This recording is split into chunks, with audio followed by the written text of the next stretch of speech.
击雷藏。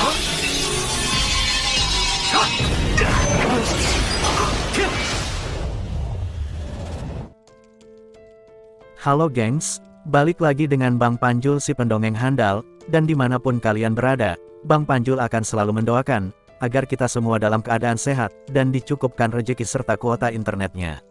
Karena pada pembahasan kali ini, Bang Panjul akan sedikit mendongengkan pada kalian, alur cerita dari Donghua Swallowed Star, episode 93. Yang dimana pada episode sebelumnya kita sudah diperlihatkan, pada Luo Feng dan Babata yang menjarah habis-habisan harta karun di planet Mars, yang berupa esensi besi hitam, serta pilar energi yang berbentuk piramida, yang diketahui, hampir seluruh bagian piramida itu terbuat dari besi hitam, yang harga dari benda ini sendiri, sangatlah mahal di alam semesta. Serta Hong dan Dewa Petir Lei Shen, yang saat itu telah terbangun dari keadaan koma, dan ikut bergabung menjadi murid dari guru besar Huyan Bo, penguasa planet meteorit.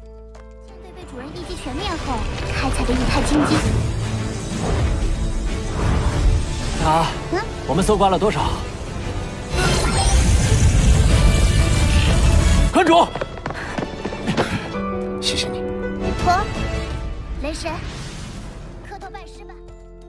Dan seperti biasa, sebelum masuk ke alur ceritanya, jika kalian suka dengan konten-konten seperti ini, langsung disubrek aja, biar nggak ketinggalan spoiler ataupun alur cerita dari Donghua lainnya.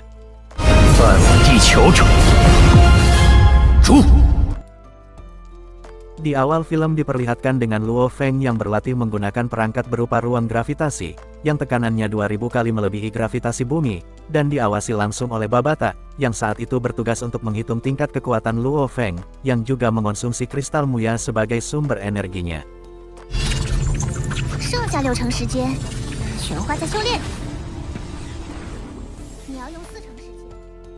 Sama halnya dengan Hong dan Dewa Petir, yang saat itu juga melakukan sesi latihan di aula besar yang ada di aula bela diri Jixin.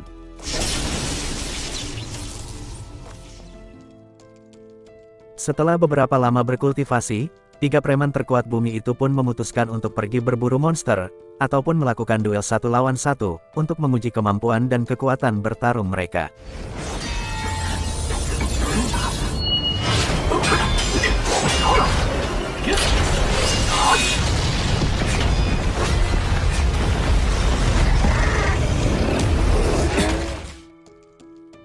Di tengah sesi latihan itu, tiba-tiba Hong memperlihatkan pada Dewa Petir, gambaran Luo Feng yang bergerak cepat ke arah lokasi monster Kaisar Guntur.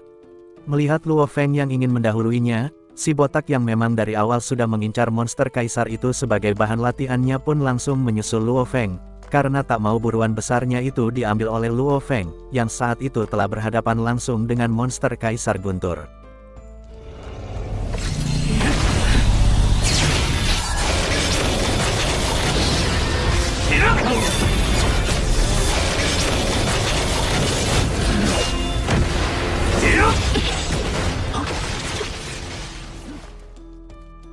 Dengan menggunakan kombinasi dari 2 senjata rohnya, Luo Feng pun berhasil menekan habis-habisan monster Kaisar Guntur, hingga membuat monster besar yang merasa dirinya tak akan mampu untuk menandingi kekuatan Luo Feng, memutuskan untuk melarikan diri.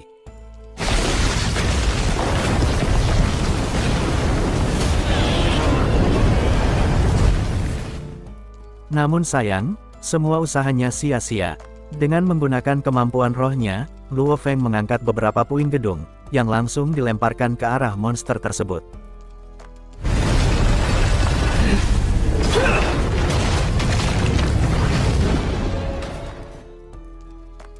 Setelah berhasil memblokir pergerakan dari monster Kaisar Guntur, Luo Feng pun segera mengakhiri pertempuran itu menggunakan senjata roh miliknya, dan alhasil monster itu pun berhasil ditumbangkan.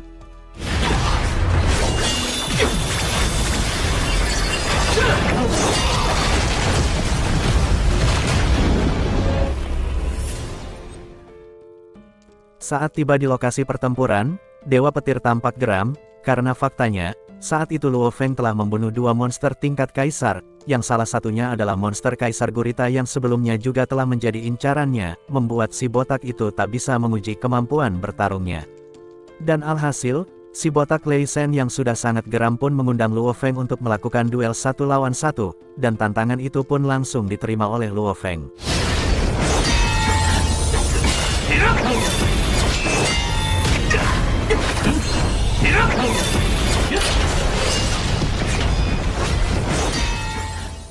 Saat duel sedang berlangsung, tampak Dewa Petir yang terus berusaha untuk melakukan pertarungan jarak dekat dengan Luo Feng. Namun sayang, Luo Feng yang seorang pembaca roh, terus menjaga jarak dengan menyerang Dewa Petir menggunakan 32 senjata rohnya, hingga membuat Dewa Petir semakin merasa tertekan. Dan hal ini membuat Dewa Petir tampak terkejut, karena pada awalnya, Luo Feng hanya bisa mengendalikan 7 senjata roh secara bersamaan.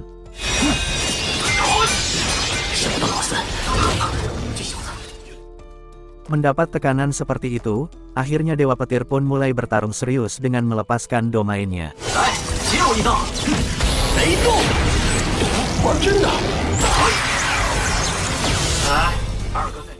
Melihat Dewa Petir yang mulai bertarung serius, Luo Feng pun segera mengeluarkan teknik terbarunya, yang merupakan bentuk kedua dari senjata roh Heaven Orbital Shuttle miliknya, yang disebut formasi ikan pedang, yang langsung melesat, membuat Dewa Petir kewalahan untuk memblokir senjata roh yang terus mengikutinya dan menyerangnya secara membabi buta.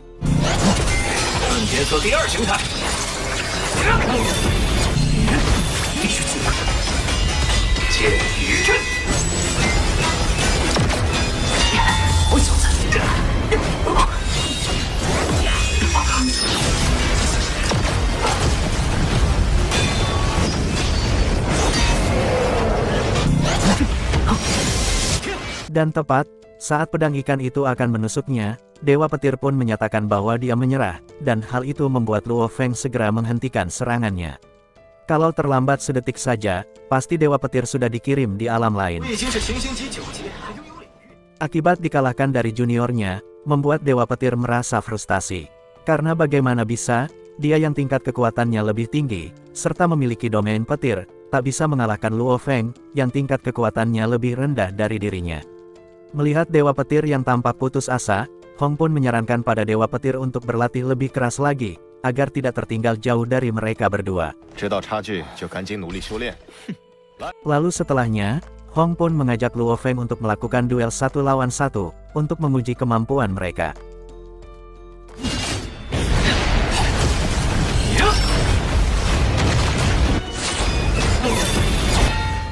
Namun sayang, dalam duel ini kita tidak diperlihatkan siapa pemenangnya. Dengan kata lain, pemenangnya hanya diketahui oleh pihak studio. Hah, bikin penasaran aja cuk.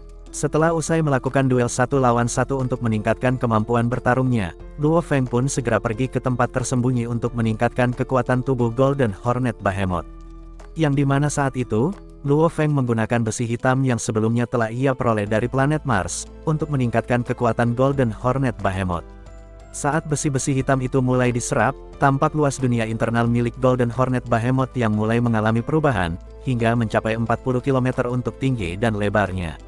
Yang dimana makin besar dunia internalnya, maka makin besar pula kekuatan Golden Hornet Behemoth dan juga Luo Feng. Seiring dengan makin membesarnya dunia internal itu, ternyata, kekuatan roh Luo Feng pun mengalami terobosan. Yang dimana sebelumnya merupakan pembaca roh tingkat bintang level 3, sekarang telah naik 1 level menjadi pembaca roh tingkat bintang level 4. Sedangkan untuk kekuatan tubuhnya sendiri, masih berada di tingkat penjelajah bintang.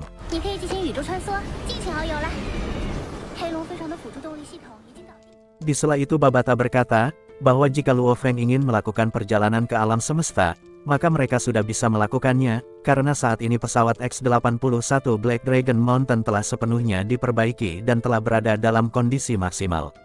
Dan jelas, mendengar kabar menggembirakan itu, Luo Feng pun tampak bahagia dan memutuskan untuk secepatnya pergi.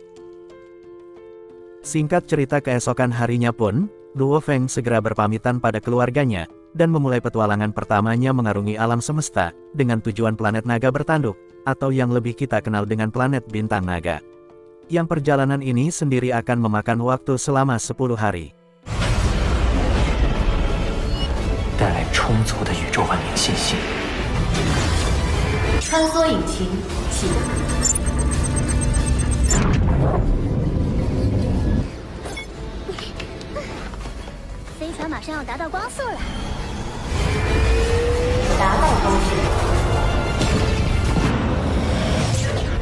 Tepat saat kecepatan pesawat menyentuh kecepatan cahaya, Luo Feng pun seketika dibuat takjub saat memasuki wilayah dengan pemandangan aneh namun sangat indah, yang disebut ruang gelap alam semesta. Yang dimana ruang gelap ini sudah seperti jalan yang wajib dilalui bagi para petualang bintang yang biasa mengarungi alam semesta, yang jika tidak menggunakan jalan ini, maka untuk mencapai tujuan mereka akan memakan waktu hingga ribuan tahun. Dengan kata lain, ruang gelap ini sudah seperti jalan pintas di alam semesta. Singkat cerita, setelah melakukan perjalanan selama 10 hari, akhirnya pesawat X-81 Black Dragon Mountain pun tiba di depan planet yang bernama planet Naga Bertanduk, yang merupakan planet yang ratusan kali lebih mewah daripada ibu kota Kekaisaran Silver Blue, yang merupakan tempat tinggal dan berkumpulnya para elit di alam semesta. Di saat yang sama, Babata pun mengucapkan selamat pada Luo Feng, karena dia adalah orang pertama yang menginjakkan kakinya di peradaban asing, atau yang sering kita sebut alien, yang berada jauh di luar tata surya bumi. Di sisi lain, saat Luo Feng telah sampai di planet Naga Bertanduk, ternyata, pesawat milik keluarga Nolan yang dipimpin oleh Kapten Buluo pun telah memasuki tata surya bumi. Di saat yang sama, tampak sebuah sistem dengan kecerdasan bernama Atuka pun mengatakan, bahwa dalam 61 hari lagi mereka akan segera sampai di sebuah planet kehidupan yang bernama Bumi.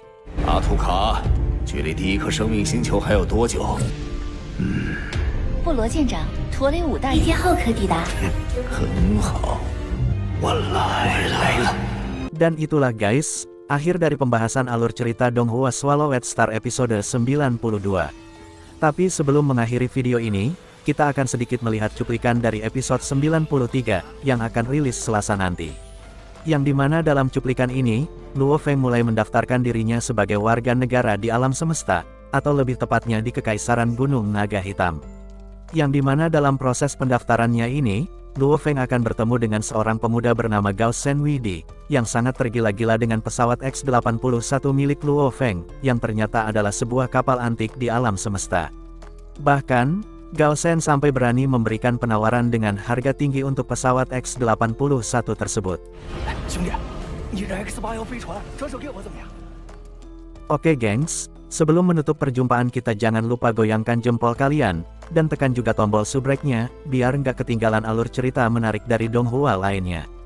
Akhir kata, Panjul di sini pamit. 诺兰社的奴隶，反地球者。